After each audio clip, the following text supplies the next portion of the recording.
The crisp autumn morning painted the sky in soft shades of orange and pink as the Olympic champion laced up his running shoes on his front porch. He'd done this thousands of times before. Same shoes, same routine, same quiet neighborhood in Boston where he'd lived for the past 5 years. The familiar scent of fresh coffee drifted from nearby homes as early risers began their day. As a 3-time gold medalist in middle distance running, his morning training sessions were sacred. Each step, each breath was calculated, perfected over years of dedication that had taken him from local track meets to the world's biggest sporting stage. Today's schedule called for a light 10-mile run, just maintenance really, keeping his body in tune for the upcoming international competition. He checked his fitness watch, 6:15 a.m. Perfect timing. The streets would be quiet, with just a few early dog walkers and fellow joggers out. He loved these peaceful moments before the world fully awakened. His home, nestled in one of Boston's upscale neighborhoods, had been chosen specifically for its tree-lined streets and running-friendly paths. The real estate agent had laughed when his first question was about the running routes in the area, but for him, it was a crucial detail. Starting with his warm-up routine, he did a few light stretches on his front lawn. The morning dew had left the grass slightly damp, and a gentle breeze carried the sweet scent of blooming flowers from his neighbor's garden. His muscles responded eagerly, already familiar with this daily ritual. He'd learned the hard way early in his career about the importance of proper warm-ups, a lesson from his first professional coach that had stuck with him. As he began his run, his feet found their natural rhythm on the sidewalk. The sound of his specialized running shoes hitting the pavement created a steady, comforting tempo. His breathing fell into its practice pattern, in through the nose, out through the mouth. The weight of his 3 Olympic medals didn't exist out here. He was simply a runner, doing what he loved most. The neighborhood began to wake up around him. A few cars passed by, their drivers heading to early shifts. An elderly couple walked their golden retriever, waving as they did every morning. The familiar faces and routines had become part of his training landscape.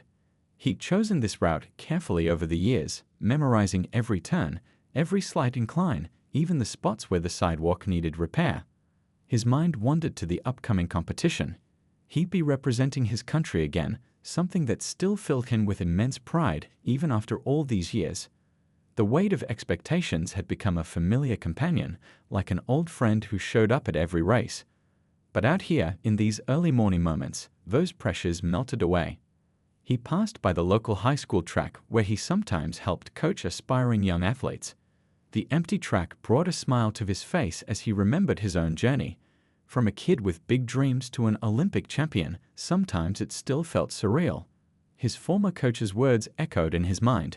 Champions are made when nobody's watching. These solitary morning runs were proof of that wisdom. The sun climbed higher in the sky as he maintained his steady pace. His fitness watch showed he was right on target with his timing and heart rate. Years of training had taught him to listen to his body, to find that perfect balance between pushing hard and maintaining control. Today felt good. His stride was smooth, his breathing controlled, his mind clear. As he rounded the corner onto the next street, the familiar sight of blooming cherry trees greeted him. This was usually his favorite part of the route, where the overhanging branches created a natural tunnel of pink and white blossoms. He had no way of knowing that in just a few moments, this peaceful morning run would turn into something entirely unexpected, something that would test not just his athletic training, but his character as well. The morning had started like any other, but it was about to become anything but ordinary. Sometimes life's biggest moments come when we least expect them, even on a routine training run in a quiet Boston neighborhood. The peace of the morning shattered like glass when it happened. The Olympic champion had just turned onto Maple Street, his mind still focused on his breathing rhythm and the upcoming competition. The cherry blossoms above him swayed gently in the breeze, petals occasionally drifting down to the sidewalk. He was about halfway through his morning run, right on pace as always. That's when the front door of a nearby house burst open. A woman stormed out onto her front porch, still wearing a bathrobe and slippers, her face twisted with unwarranted suspicion. Her sudden appearance broke the runner's concentration, though years of training had taught him to maintain his steady pace even when distracted. "Henny, you! What do you think you're doing here?" Her voice cut through the morning air like a knife. The professional athlete slowed his pace slightly, initially thinking she might be warning him about something ahead, maybe a broken sidewalk or a loose dog. But her next words made her intentions crystal clear. "This is a private neighborhood. Who let you in here?" She was already fumbling with her phone, her fingers shaking with what appeared to be a mixture of anger and fear that had no basis in reality. The runner was dressed in premium athletic wear, wearing his usual training outfit with his country's Olympic team logo clearly visible. The absurdity of the situation might have been almost funny if it hadn't been so deeply troubling. Here he was, an Olympic champion who had represented his country on the world stage multiple times, being treated like an intruder in his own neighborhood. The woman's phone was now raised, camera pointing at him, her other hand gesturing wildly as she threatened to call the police. "I'm calling 911 right now. You don't belong here." Her voice had taken on a shrill quality that drew attention from nearby houses. A few curtains twitched, windows opened, and curious faces peered out at the commotion. The early morning quiet was completely shattered now, replaced by the sound of her continued threats and accusations. The athlete's heart rate increased slightly, but not from physical exertion. He'd faced intense pressures before. Olympic finals with millions watching, photo finishes where gold medals were decided by milliseconds, but this was different. This was about something much more fundamental than sports. This was about his basic right to exist in a space, to simply go about his daily routine without being questioned or threatened. He could feel the familiar surge of adrenaline in his system, the same kind he experienced before a big race. But this time, it wasn't excitement, it was his body's natural response to a threatening situation. His professional training kicked in as he regulated his breathing, keeping his heart rate under control. Years of handling high-pressure situations had taught him the importance of staying calm. The woman was now pacing on her porch, phone still raised, rattling off what she claimed was suspicious behavior, though all he'd been doing was maintaining a steady jogging pace along a public sidewalk. Her bathrobe swished around her ankles as she moved, and her house slippers made soft slapping sounds against the wooden porch.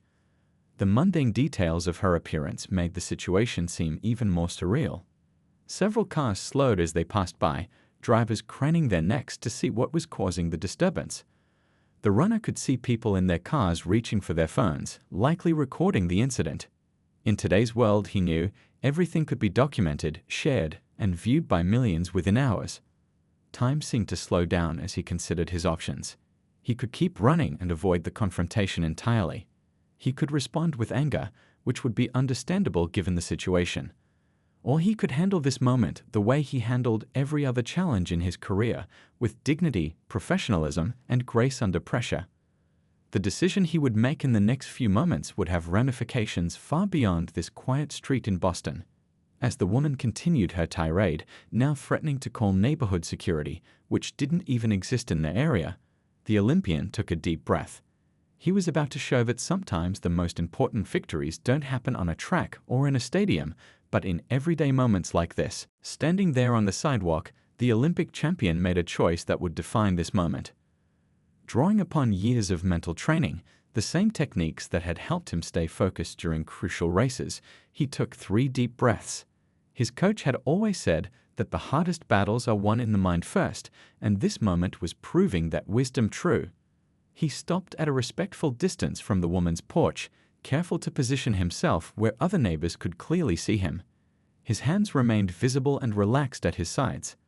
The morning sun caught the reflective strips on his premium running gear, and sweat glistened on his face from the 6 miles he already completed. "Good morning," he said, his voice carrying the same calm authority he used during post-race interviews. "I understand you're concerned, and I'd like to address that." The woman's phone was still raised, recording everything, but her rapid breathing suggested she hadn't expected this measured response. "I live just 3 blocks from here," he continued, gesturing down the street. "I've been running this route every morning for the past 5 years. He spoke clearly and professionally, the same way he did when representing his country at international press conferences. The woman's expression flickered, confusion mixing with her previous anger. A small crowd had begun to gather now, neighbors emerging from their houses drawn by the commotion. Some had their phones out, recording the interaction. The athlete noticed but kept his attention focused on the woman. Years of performing under pressure had taught him to tune out distractions. "If you'd like," he offered, "I can show you my Olympic team ID. I'm training for an upcoming international competition." He reached slowly toward his running belt where he always kept his identification, a habit he'd developed precisely because of situations like this. The woman's hand gripping her phone trembled slightly. "Olympic," she repeated, her voice losing some of its earlier certainty. But instead of backing down, she doubled down. "Anyone can buy Olympic clothing at a store. That doesn't prove anything." A lesser person might have lost patience at this point. But the athlete remembered something his first coach had told him: your biggest victories won't always be at the finish line. This moment wasn't about winning an argument, it was about something much more important. "You're right," he acknowledged, his voice still steady. "These clothes don't prove anything. But I want you to know that I'm your neighbor. I shop at the local grocery store. I volunteer at the high school track team. I'm part of this community just like you." The morning had grown warmer, and more cars were stopping now. The athlete could feel sweat cooling on his skin, his heart rate finally settling back to its normal training rhythm. He'd faced intense pressure before. Olympic finals, world championships, but this kind of confrontation required a different kind of strength. A slight breeze carried the scent of someone's breakfast, bacon and coffee, reminding everyone that this was just supposed to be a normal morning in a normal neighborhood. The absurdity of the situation hung in the air, like the morning mist that was just beginning to burn off. "If you'd like," he continued, maintaining his professional tone, "we can walk together to the police station that's 2 blocks away. I know most of the officers there. They sometimes join me for community running events." This offer seemed to catch the woman off guard. Her phone lowered slightly, though her expression remained suspicious. In the distance, a dog barked, and somewhere a car horn honked. Normal morning sounds that highlighted how abnormal this confrontation was. The athlete remained still, his posture relaxed but dignified. He'd learned through countless races that sometimes the hardest part is waiting, waiting for the starting gun, waiting for the right moment to make your move, waiting for understanding to dawn. The growing audience of neighbors watched in tense silence. Many of them recognized him, of course. His face had been on national television multiple times, his gold medal victories celebrated throughout the community. But he wasn't thinking about that right now. This moment wasn't about his achievements or status. As the morning sun climbed higher, casting long shadows across the suburban street, both the athlete and the woman stood their ground. But sometimes, standing your ground isn't about being confrontational, it's about being steadfast in your dignity, firm in your truth, and unwavering in your humanity.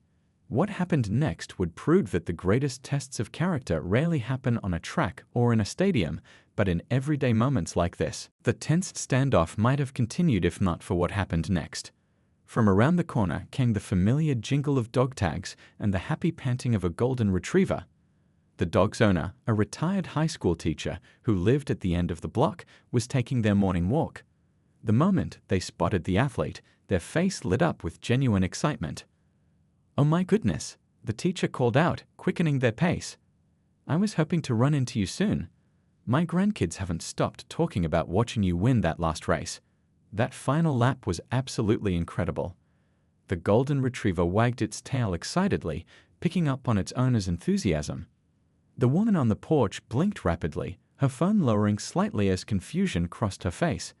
Her bathrobe-clad figure seemed to shrink a bit as the retired teacher approached, still chatting animatedly about the Olympic final. "You know, we all gathered in my living room to watch the race," the teacher continued, their voice carrying clearly in the morning air. "The whole neighborhood was cheering so loud when you crossed that finish line. My daughter said they could hear us 3 houses down." More neighbors had gathered now, and a murmur of recognition spread through the small crowd. Someone called out, "Hey, didn't the mayor give you a key to the city last month?" Another voice added, "My kid has your poster in their room from that youth sports program you started." The woman on the porch stood frozen, her phone now completely lowered, as the reality of the situation slowly sank in. The person she'd been threatening to call the police on wasn't just any jogger. He was arguably the most celebrated athlete in their community, a three-time Olympic gold medalist who had put their city on the international map. The golden retriever, oblivious to the tension, had settled at the athlete's feet, tail thumping against the sidewalk in a friendly rhythm. The Olympian reached down to pet the dog, a small gesture that somehow made the whole scene even more surreal. Here was someone who had competed on the world's biggest stage, calmly petting a dog while being wrongly accused of suspicious behavior in his own neighborhood. "You should have seen the celebration at the community center after his last victory," someone in the crowd mentioned. "Remember, the mayor declared it a city holiday." More voices joined in, sharing their memories of watching his Olympic performances, of seeing him coach at the local high school track, of his regular appearances at community events. A car slowed down as it passed, the driver clearly recognizing him and offering a friendly wave. The athlete returned the greeting with the same warmth he showed to everyone, despite the situation. It was this simple gesture that seemed to finally break through to the woman on the porch. Her face had transformed from suspicion to shock, then to something approaching horror as the full weight of her actions began to sink in. The phone in her hand, the one she'd been using to record what she thought was suspicious activity, now seemed to burn in her grip. She quickly stuffed it into her bathrobe pocket as if trying to hide the evidence of her mistake. The morning sun had fully risen now, illuminating the scene in clear daylight. The cherry blossoms continued to fall softly around them, creating an almost surreal backdrop to this moment of realization. The contrast between the beauty of the morning and the ugliness of what had just transpired wasn't lost on anyone present. The athlete maintained his composed demeanor, still standing in his professional running gear with Olympic logos clearly visible. The sweat from his interrupted training run had dried, leaving small salt marks on his high-performance fabric. A reminder that this whole incident had begun during something as simple and ordinary as a morning jog. Phones throughout the gathered crowd continued to record, capturing this moment of recognition.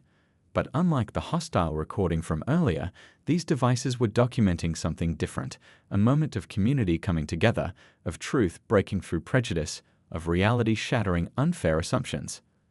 The woman on the porch opened her mouth as if to speak, then closed it again. What could she say? How does one apologize for such a profound misjudgment? The weight of her actions hung in the air like the morning mist, impossible to ignore and impossible to simply wave away.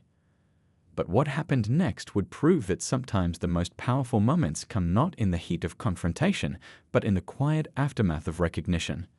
The way this situation would be resolved would say more about character than any Olympic medal ever could. By lunchtime that day, the morning's events had spread across social media like wildfire.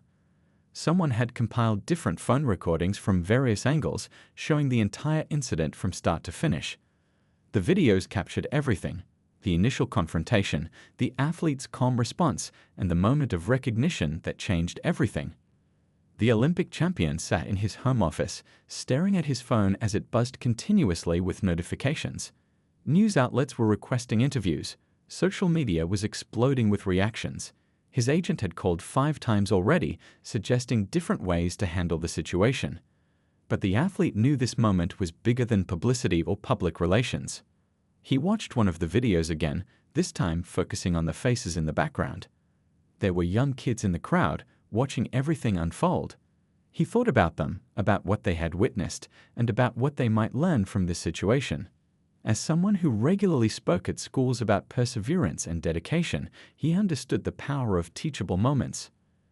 "This isn't just about me," he explained to his agent over the phone.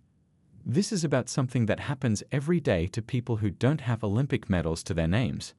People who don't have an entire neighborhood ready to stand up for them. People who don't have the protection of fame." The local news vans had started appearing outside his house, their satellite dishes reaching into the sky like metal trees. He watched through his window as reporters set up their equipment, preparing for live broadcasts. His phone showed dozens of missed calls from morning talk shows and national news programs.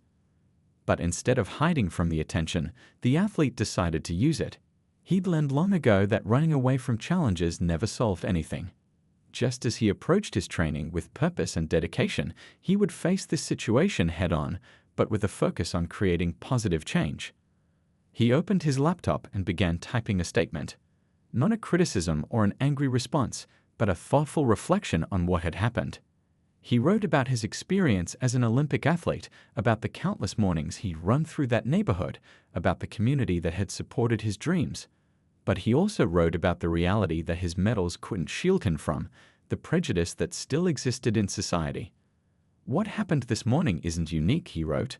What's unique is that it happened to someone with a platform to speak about it. With that platform comes responsibility.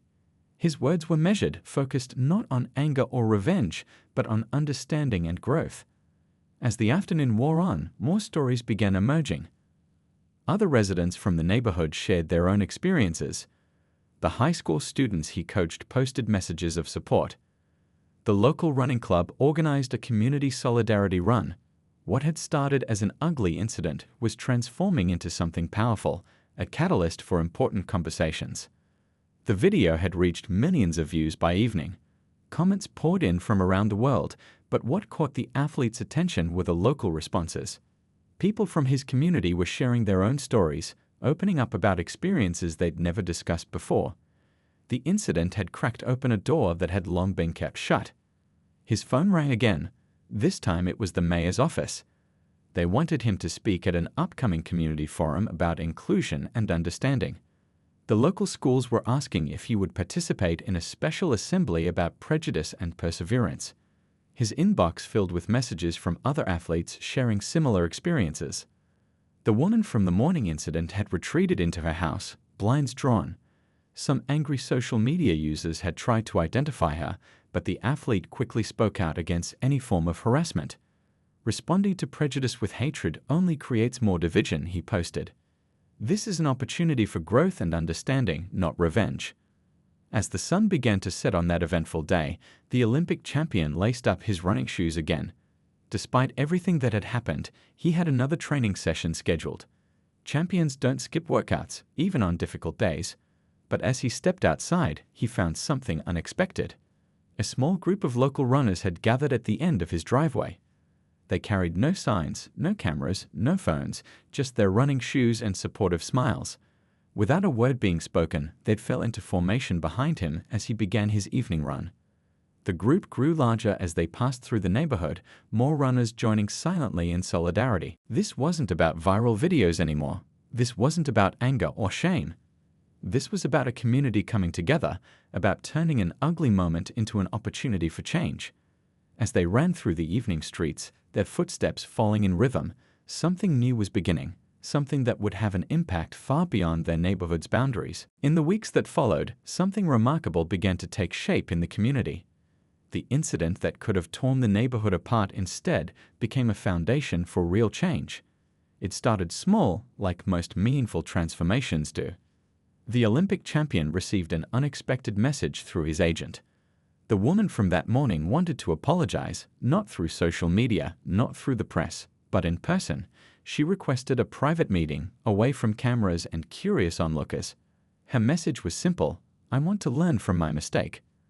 After careful consideration, the athlete agreed to meet at the local community center, a neutral space where he often helped train young runners. The meeting was set for early morning, the same time they'd first encountered each other. This time, though, the circumstances would be very different. When the woman arrived, she wasn't wearing a bathrobe, but rather a formal outfit that suggested she put thought into this moment. Her hands trembled slightly as she clutched her purse. The athlete noticed she looked smaller somehow, more vulnerable than she had that morning on her porch. I've lived in this neighborhood for 30 years, she began, her voice barely above a whisper. I thought I knew everything about it, but that morning showed me how much I didn't know, about my community, about my neighbors, about myself. Her words came slowly, carefully chosen. The athlete listened quietly, letting her speak. He'd faced many challenges in his career, injuries, setbacks, tough losses, but this moment felt more important than any race he'd ever run. This wasn't about winning or losing, it was about healing and growth. Their conversation lasted for 2 hours. They talked about prejudice, about assumptions, about fear. They shared stories about their families, their hopes, their regrets. The woman spoke about her grandchildren and her fears for their future. The athlete talked about his journey from a young runner with big dreams to an Olympic champion. That meeting became the catalyst for something bigger. The athlete worked with community leaders to establish a foundation, not just for sports, but for bringing people together across all barriers. The woman, somewhat surprisingly, became one of its first volunteers. The foundation started programs in local schools, teaching kids about empathy and understanding through sports. They organized community runs where people from different neighborhoods, backgrounds, and walks of life could come together. The woman shared her story at these events, turning her mistake into a powerful lesson about growth and change. Local businesses got involved, sponsoring youth programs and community events. The mayor's office provided support for expanding the initiative to other neighborhoods. What had started as an ugly incident was transforming into a movement for positive change. The Olympic champion continued his training, preparing for upcoming competitions, but now his morning runs looked different. Other runners often joined him, young and old, experienced and beginners, people of all backgrounds. The same street where he'd been confronted became a meeting point for community running groups. The woman's grandchildren joined the youth running program. There was something powerful about seeing them train alongside kids from all over the city, their shared love of running bridging any differences. Their grandmother watched from the sidelines, sometimes with tears in her eyes, seeing the change she'd helped create. 1 year after the incident, the foundation organized a citywide unity run. Thousands of people participated, running together through every neighborhood in the city. The Olympic champion and the woman who had once called the police on him ran the first mile together, symbolizing how far they'd come. Television crews came to cover the event, but this time they captured a different story. Not one of confrontation and prejudice, but one of transformation and hope. The cameras showed people running together, laughing, sharing stories, breaking down barriers with every step. The athlete's medals still hum in his home office, gleaming reminders of his sporting achievements. But now they shared space with something new. Photos of community events, letters from kids in the program, news articles about the foundation's impact. These were different kinds of victories, ones that couldn't be measured in gold, silver, or bronze. Looking back on that morning that changed everything, the Olympic champion often reflected that his most important race wasn't on any track or at any games. It was the ongoing journey of bringing people together, of turning an ugly moment into something beautiful, of showing that change is possible when people are willing to learn and grow. As another morning dawned in the neighborhood, the sound of running shoes hitting the pavement echoed through the streets. But now it wasn't just one runner, it was many, moving forward together, step by step, toward a better future. The woman often watched them pass from her porch, sometimes waving, sometimes joining in, always reminded that it's never too late to learn, to change, to grow.